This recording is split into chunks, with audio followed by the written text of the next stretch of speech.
Hello Pioneers, today is Wednesday, May 6th. My name is Anika Nirakonda. And my name is Halima Solman. Welcome back to the press.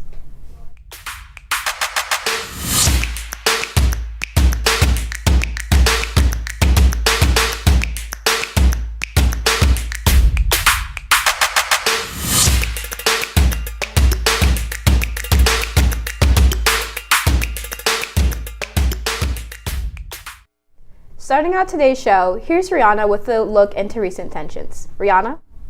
Thanks, Halima. Iran is under increased scrutiny as authorities carry out executions connected to recent anti-government protests.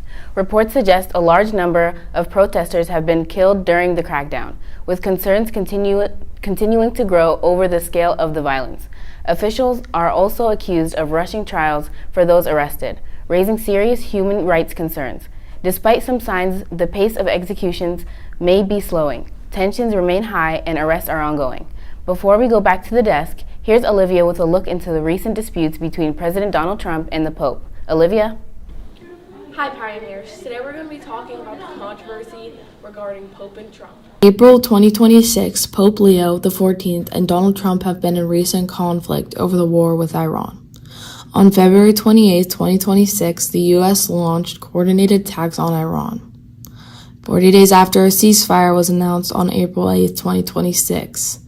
As of April 12, 2026, Trump posted himself in an AI image depicting himself as Jesus Christ.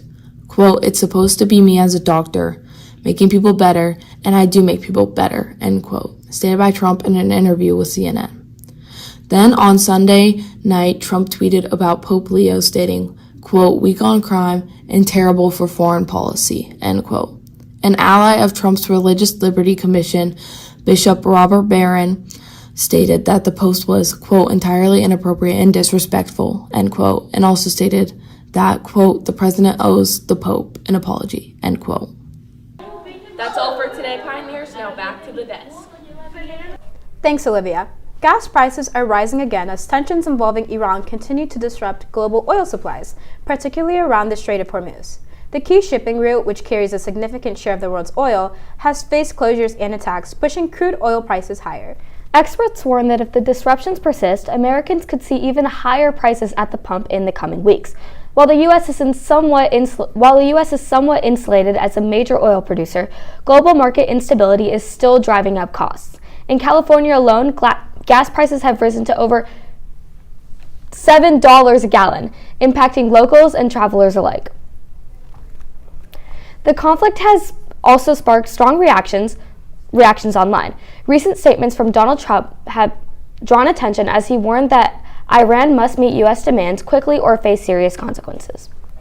3 people have died and several others have fallen ill following a Hansa virus outbreak linked to a cruise ship, according to health officials. Investigators believe the infections may be connected to exposures to rodents or contaminated areas on board or during excursions. Authorities are working to trace the source and monitor additional cases as concerns grow. Passengers have been urged to watch for symptoms while the investigation continues. Spirit Airlines shut down over the weekend after a failed rescue deal left the carrier unable to secure the funding needed to continue operations.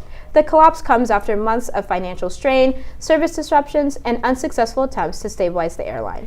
Thousands of employees and passengers are expected to be affected as the flights are grounded and operations wind down. The situation marks a major disruption in the U.S. budget airline industry. That's all for today, Pioneers. Stay informed and join us next week for more national news. For the press, I'm Halima Solman. And I'm Anika Nirakonda. Have a great rest of your week.